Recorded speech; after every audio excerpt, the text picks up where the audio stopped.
No a teraz by som poprosil dvoch hlavných aktérov toho prekvapenia večera, to je krstu tej slávnej knihy, pána doktora Mareka Valachoviča, PhD, a pána Miroslava Kantnera, aby prišli sem dopredu a niečo k tomu povedali. A ja idem vybaviť ten demižon, ktorý o tú knihu pleskneme v rámci krstu. Lebo som na to proste zabudol, tak mi to ospravedlňte a idem to vybaviť, odovzdávam týmto slovo. Tak páni, dajte mi 2 minúty nejakým zmysluplným rečnením.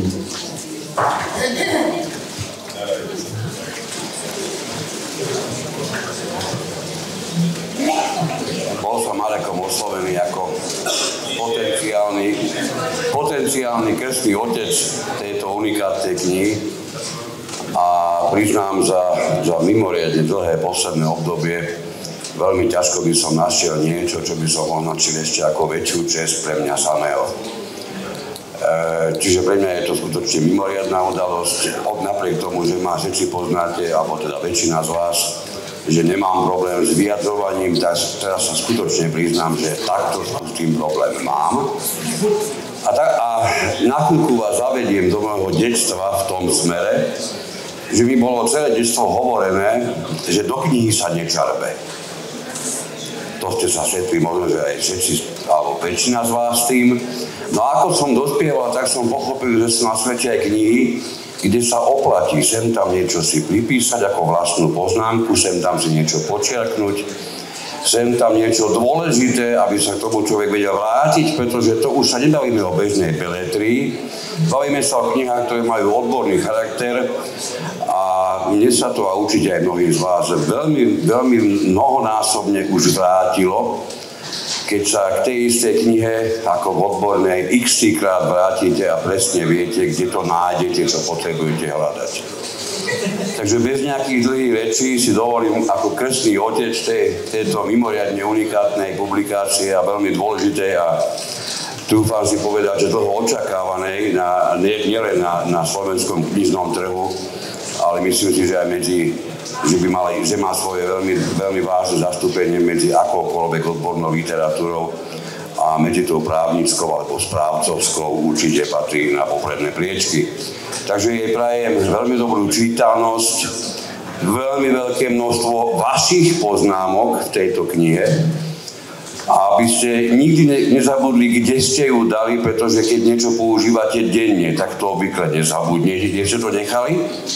Aby ste to nikdy a s nikým nemuseli použiť ako vyše 2-kilovú zbraň, lebo skutočne to má vyše 2,20 kg.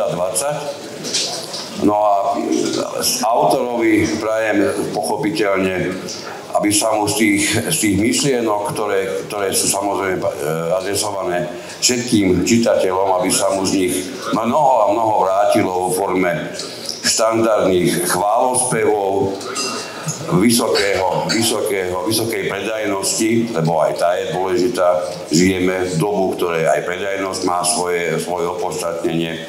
A predovšetkým vám chcem zaželať, aby ste mali dostatok trpezlivosti so sebou samým, aby ste ten text, ktorý pre mnohých žiaľ nie je príliš bežne jedlý, aby ste mali dostatok výdrže a trpezlivosti, aby ste si to skutočne prečítali, lebo si dovolím povedať, to, čo je obsahnuté v tej knihe, naozaj bez akékoľvek urážky a zaváhania, ja si dúfam vysloviť, nikde inde zatiaľ nemáte šancu nájsť.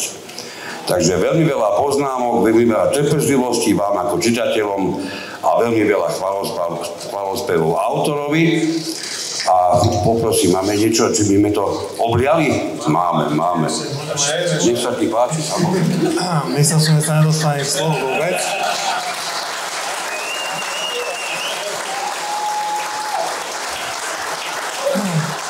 Už som sa bál, že pokrstia niečo bez toho, aby otec mohol čokoľvek povedať.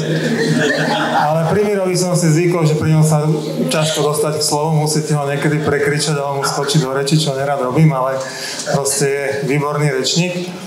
A keď padla otázka, že koho zavolať na krst, tak ako fakt ma nikto iný nenapadol, lebo toľko, čo on strávil času v rámci diskusie, ale aj mimo diskusie nad tou knihou, tak si myslím, že nikto iný nestrávil.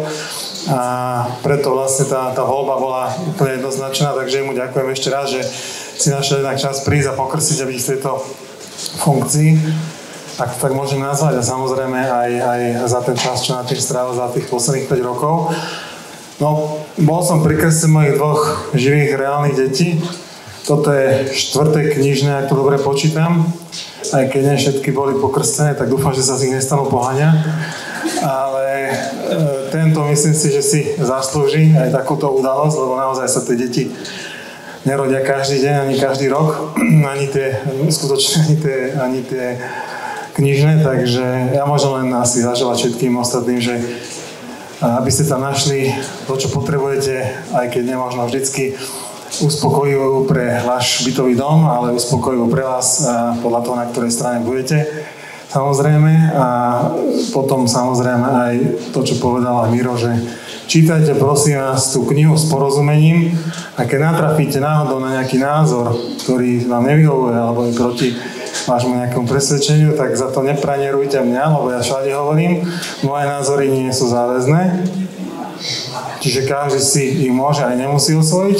Na druhej strane ale majú nejakú relevanciu a vyskytujú sa aj v rozhodovacej praxi najvyšších súdnych autorít, takže potom už je to o tom, že naozaj ako s tým názorom naložíte, ale čítajte to prosím s porozumením. A keď náhodou vám niečo nebude jasné, alebo pri takom rozsahu, aj keď niečo nájdete, tak samozrejme nemusíte v podstate hneď si to aj osvojiť alebo nejakým spôsobom sa s tým stotožniť. Ale keby tam náhodou bolo niečo, čo tam neviete nájsť, alebo možno tam aj bude, ale inde, alebo nebude tam vôbec, nevylučujem, ale takých asi prípadov veľa nebude, tak viete, kde ma môžete kontaktovať a keď budem samozrejme vedieť, rád poradím, vysvetlím a som tu pre vás, lebo však nie je to len o tom to napísať, ale aj vyložiť a pomôcť, či už aj nejakej neformálnej debate nehonorovanej, alebo potom normálne ako v rámci poskytovaných právnych služieb. Takže ďakujem pekne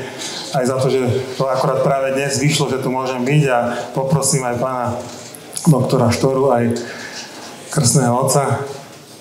Koľkokrát si bol krstný otec, prosím ťa? No, okrem svojich nejakých rodinných príslušníkov? Úplne vážne, ja som krstný otec prvýkrát v mojom dlhom živote. No tak vidíte, všetko je raz poprvé.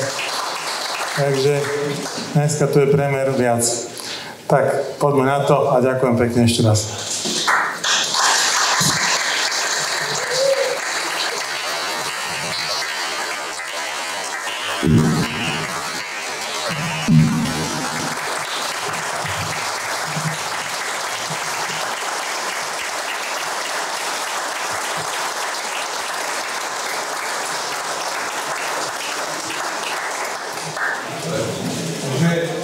Na zdravie.